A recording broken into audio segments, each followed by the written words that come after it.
Okay, let's unpack this incredible idea of taking something you're really passionate about, something you love, and actually making a living from it. That sounds like the dream, doesn't it? And well, for a lot of people now, YouTube isn't just somewhere you watch videos.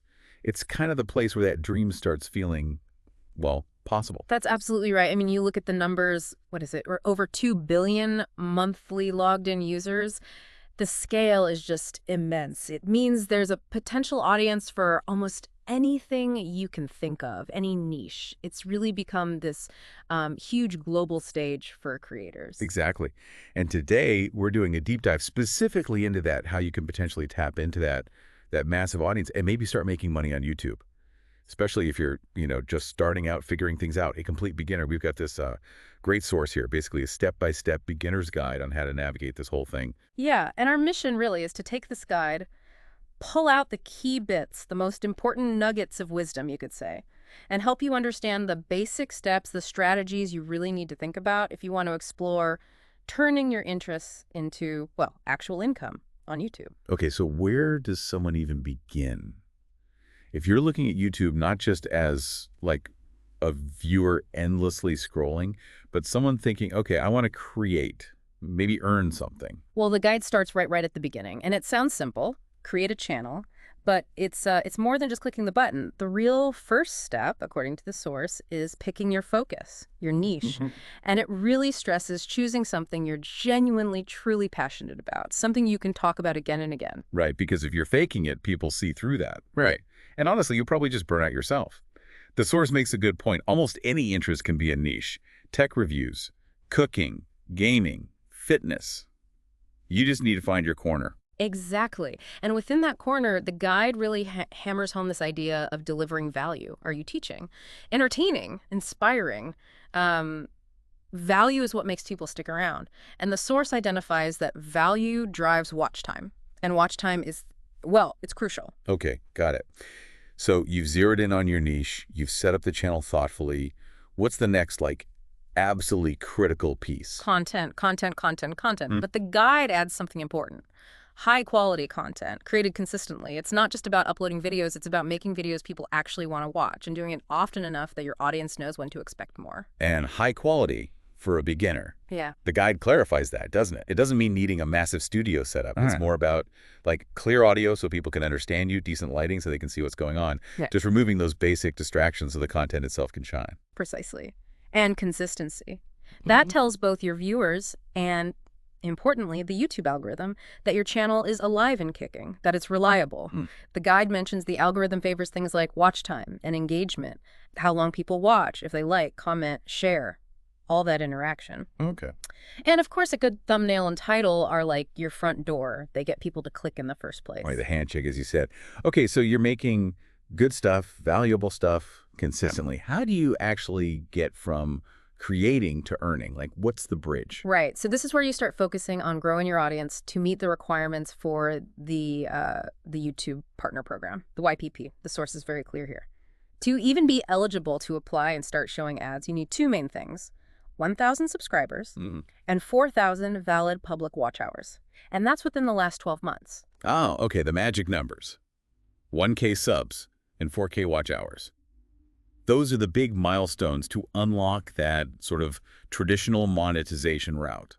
Once you hit those, get approved for YPP, then you can start earning a slice of the ad revenue on your videos. Exactly. Ad revenue is often the starting point for many creators. How much you earn can vary a lot, based on your audience, where they are, your niche, video length. But it's that foundation the guide talks about. But the guide definitely makes it clear that ads aren't the only way, right? It seems like there are quite a few other options once you've built up that following. Oh, yeah, definitely. It's actually quite diverse once you have that community. So beyond ads, the guide points to things like channel memberships.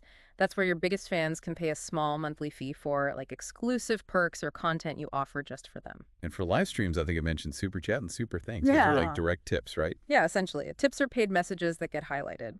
It's a way for viewers to show extra support, especially during live events.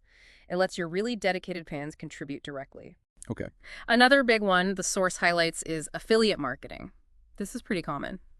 You recommend products or services, hopefully ones you actually use and trust. put a special tracking link in your description, maybe a pinned comment, and if someone clicks that link and buys something, you get a small commission. Like if you review a piece of gear, say a camera, and link to where people can buy it, you're helping your audience and earning a bit for the referral. Makes sense. Exactly that. And then as your channel grows bigger, sponsorships become a real possibility. Brands might actually pay you to feature their product, maybe in a dedicated video or just integrate it into your regular content. The value there is really tied to your audience size and how engaged they are. And the guide also talks about selling your own stuff, leveraging that audience. That could be physical things like t-shirts, merch, or even digital things like guides, or maybe online courses related to whatever your niche is. Yeah, absolutely. So if you sort of step back and look at all these options, the guide is basically laying out a path to building multiple income streams, Yeah. which is smart, right? It makes you less dependent on just one source, like ads, which can fluctuate. Okay, that's a good framework. Create, build the audience, monetize through various means, but none of that really matters if people can't find your videos to begin with. How does the guide address discoverability? Yeah, that's a huge point. The source really emphasizes optimizing your videos for search. Search within YouTube, but also on Google search. It means being smart about using relevant keywords, the words people actually type in your video titles, your descriptions, even your video tags. So when someone searches for a topic you cover, your video has a better shot at popping up. So it's not just making the video, it's also about signaling clearly to YouTube's search engine what it's about and who it's for. The guide even mentions tools, right? Like TubeBuddy or vidIQ to help find those keywords. And the importance of thumbnails, maybe using something like Canva to make them eye-catching, getting that click. Optimization is absolutely key for bringing in new viewers, people who aren't subscribed yet. And then once they do find you and watch, keeping them engaged is the next challenge. Ah, right. Building that community feel, like actually replying to comments, maybe asking questions in your video to get people talking in the comment section, making viewers feel like they're, part of something. That connection is so vital. Loyal subscribers aren't just a number on a dashboard. They're your community, your biggest fans. They're often the first ones to watch new uploads, which signals good things to the algorithm. They share your stuff. And they're probably the most receptive if you offer things like memberships or recommend products. So looking at this whole guide from start to finish, the core message feels less like some, I don't know, magic bullet and more like a really practical roadmap. It really is. The guide is quite grounded. It says, look, making money on YouTube is achievable. It can be profitable, and it's very explicit about this, it takes time. It demands a clear strategy for how you're going to build and monetize and just consistent effort. It's definitely not painted as some get-rich-quick thing. That's actually quite encouraging, I think, because the source also has this really realistic perspective. It points out that every single big creator started at zero. 0 subscribers, 0 watch hours. And their first video probably wasn't perfect. The most important thing is just starting, getting that first video out there. Absolutely. And the guide finishes with a really interesting bonus tip, actually. It highlights just how dynamic YouTube is. It says you have to stay updated with trends because what works today might not work 6 months from now. You need to be constantly learning, testing things out, and adapting based on what the platform and your audience are responding to. That's where it gets really interesting and maybe a bit tricky too. So thinking about that need to constantly learn, test, pivot based on trend shifting, the algorithm changing, how does a creator balance building a solid, long-term, consistent strategy like we've been talking about with that need to constantly adjust and adapt to what's working like right now on the platform?